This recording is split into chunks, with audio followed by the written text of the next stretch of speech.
students, welcome again to my YouTube channel. So in today's video I'll be doing a summary of chapters 12 and 13 of second class citizen, which will bring us to the end of the chapter by chapter summary. Chapter 12 is titled The Collapse.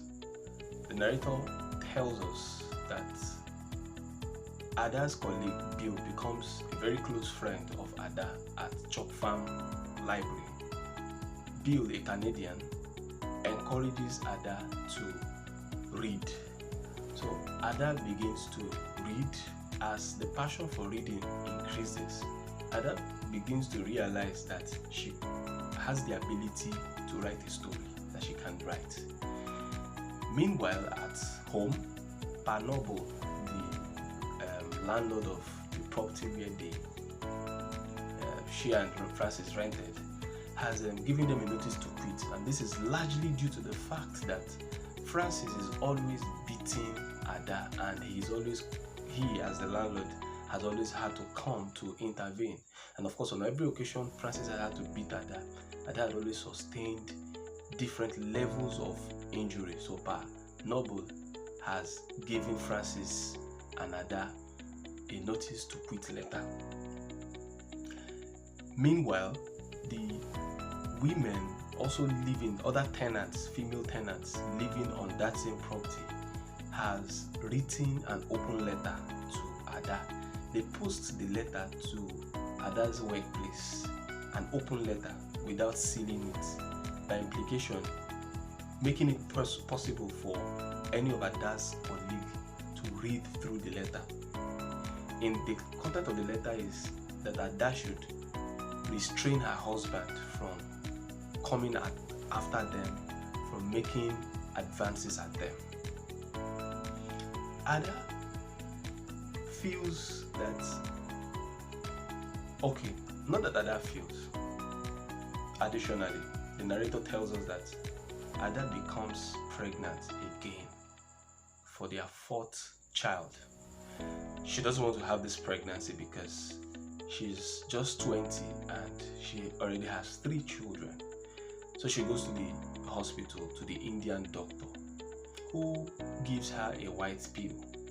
3 months after that, still observes that she still feels pregnant. She goes back to the hospital and the Indian doctor confesses that the white pill he gave her was not to terminate the pregnancy. Ada is very upset and at the same time scared. Ada threatens the Indian doctor that if the child comes out as deformed, he's going to have her to deal with. As Ada leaves the hospital, Ada goes to a park near Gospel Oak Village, where she sits and reminisces over her marriage and concludes that she gambled in the place of getting a life partner and that she regrets it. She in fact points out that many people gamble in marriage.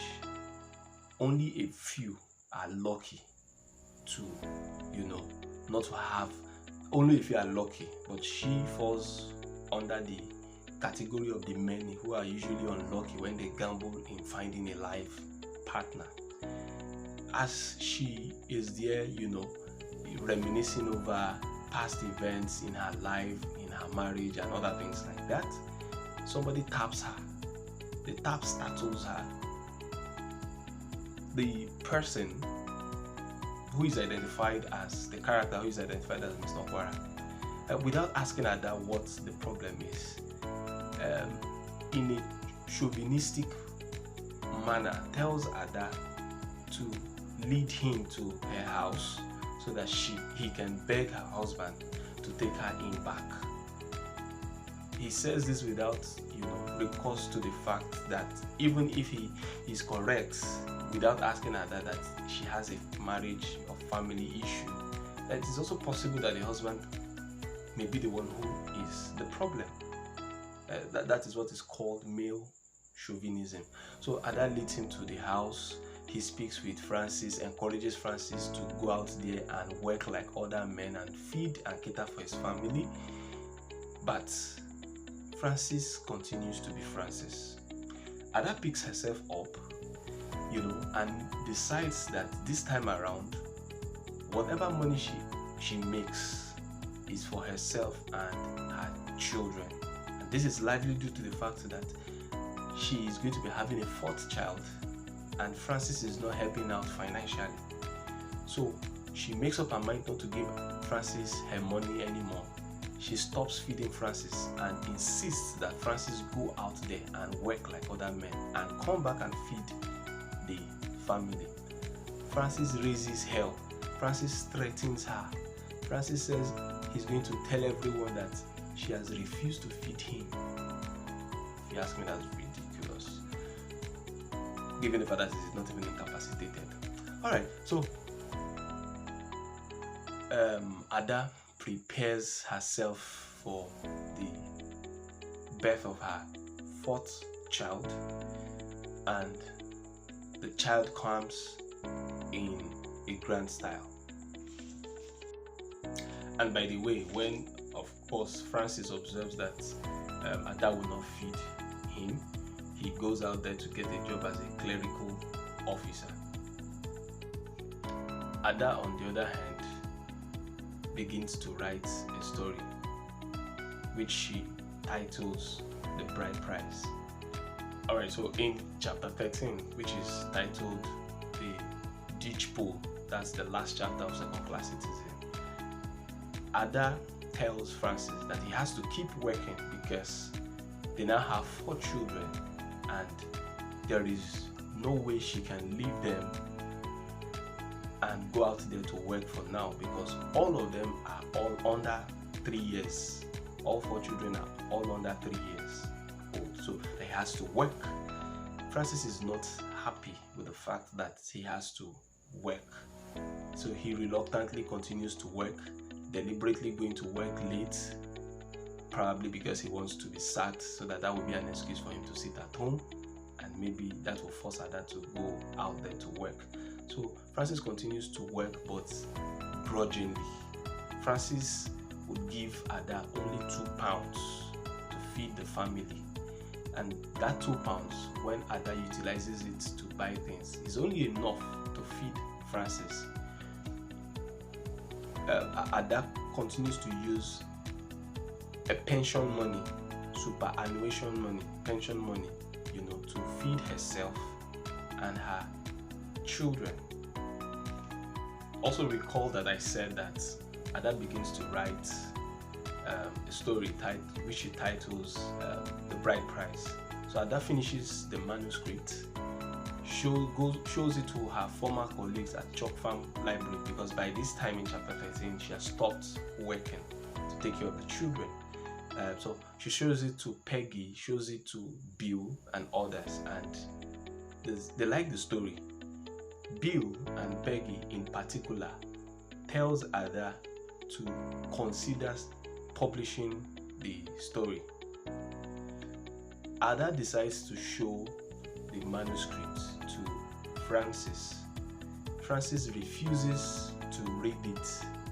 Francis points out that a woman, and particularly a black woman, cannot be a successful writer.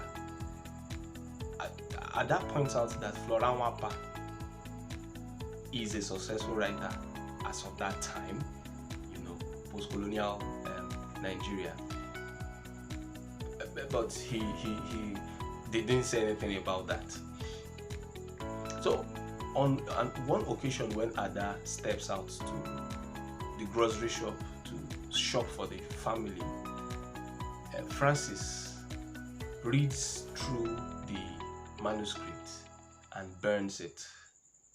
Ada is very devastated, and this is largely due to the fact that when Ada writes the manuscript, she calls it her brainchild. Bill equally calls it Ada's brainchild. So Ada is devastated that and is of the opinion that if Francis can burn her brainchild, he could also kill her children. And that is the last straw that broke the camel's back. At this point, Ada goes out there, gets another job as a library officer in a British museum. Francis, knowing that Ada has gotten a new job, decides to quit his own, but Ada insists on not feeding him. Francis continues to make life difficult for Ada. Ada finally leaves the house with her 4 children into the streets. After some time, Ada is able to get an apartment, a 2-room apartment, where she had to lie to the owner of the property, a Yoruba man, that she is Yoruba but married to an Igbo man, and that her husband is in Nigeria and would send for them when he's settled in Nigeria, because that was the only way the man could give them the property. This is what the narrator tells us. That means that we can also write about the theme of ethnic discrimination, given this information. Alright, so Ada packs out. Ada is on the street and she has gotten a place of her own now. Francis, after a month, traces Ada to her new property. In the conversation that ensues, they begin to have a misunderstanding, and Francis beats up Ada at her own place.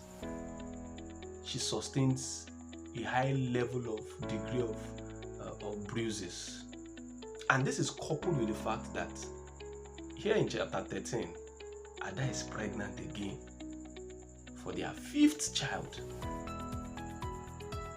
Ada feels that if she does nothing about Francis's excesses, Francis may one day kill her and her children will be left without anybody to care for them. So she takes the step of going to the court to get a restraining order, restraining Francis from coming anywhere close to her or her children. The court finally grants this order, but in the court, during the court session, Francis tells the judge, when the judge tells Francis that he is supposed to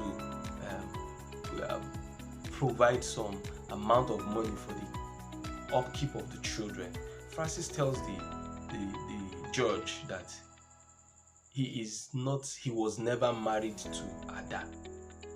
Ada's jaw drops. Ada is extremely very surprised. Francis tells Ada to prove that they are married.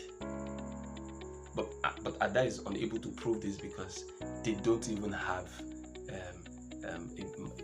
Ada was unable to prove this because if there was any marriage certificate, which there actually is, Francis had burned it.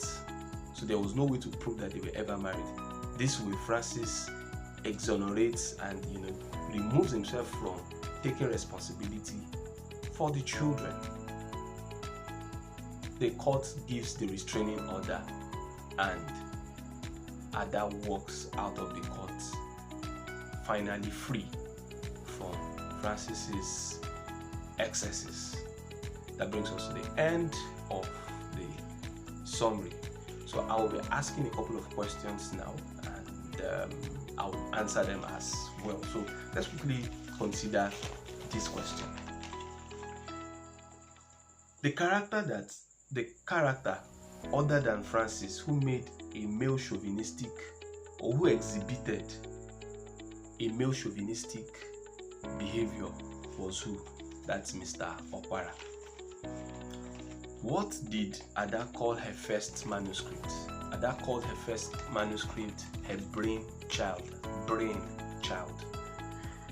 Whom did Ada first show her manuscript? Ada first showed her colleagues at work her manuscript, her former colleagues at Chalk Farm Library, her manuscript. Okay, so the court to which Francis was charged was in which town? The court to which Ada dragged Francis to was in Camden Town. What other things belonging to and co-belonging to Ada did Francis burn? Francis burned Ada's passport. Francis equally burned the birth certificates of all the children. These were other things that Francis burned, apart from, burning their marriage certificates. Alright, so I hope this chapter by chapter summary has been very helpful. So I've done all the summaries. You can check it in my YouTube channel for other summaries between chapters 1 and chapter 11. Alright, if you like this video, give the video a thumbs up. If you have not subscribed or you're new to this channel, please do well to subscribe, share with your friends, especially those who are sitting for WAEC and JAMB, and by extension SS1 and 2 students, because they would also be writing on second class citizen when they eventually get to SS3. Alright, thank you very much for your time, and I will see you in my next video. So in the next video, I'll be doing analysis on the themes, the setting, characterization, and other things like that. Briefly. And I wish you all the best.